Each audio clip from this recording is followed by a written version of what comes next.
So another message sitting out here next to the tree of knowledge, thinking today about topic called post-traumatic growth.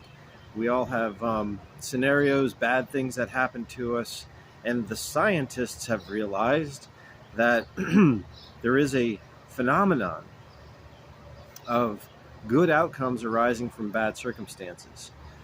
I'm glad they finally caught up with that.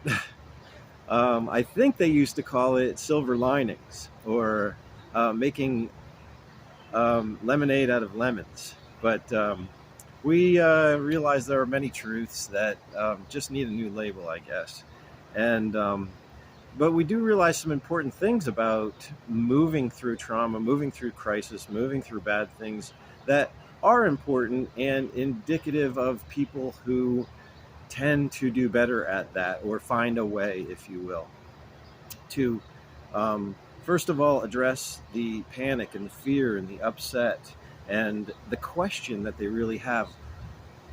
I didn't expect life to turn out this way.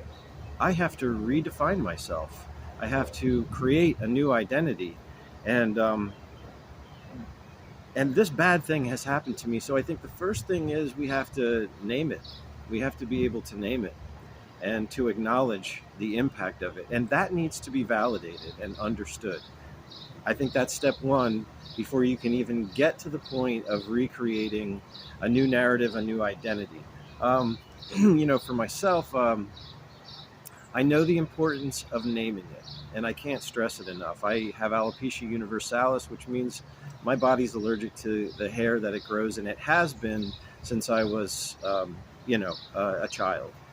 And it definitely has affected my personality, my identity, and who I am.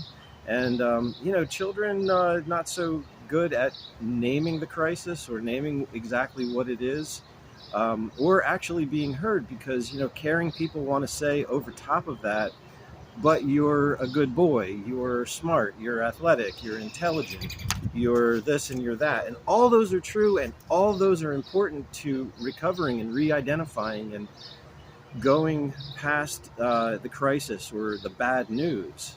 Except it has to be acknowledged, named, and understood first.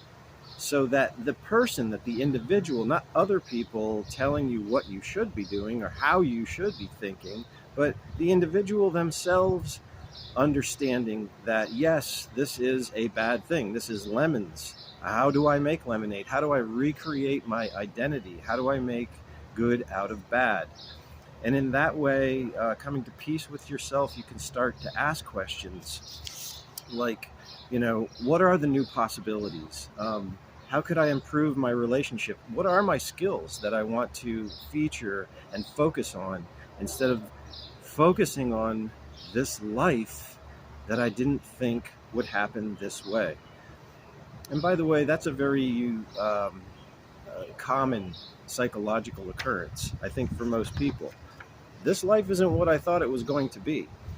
So how can I improve my possibilities? How can I look at my resources? How can I look at my character, my skills, abilities, and start to focus on what new possibilities exist, how I can improve my relationships, and how I can gain a greater appreciation for life.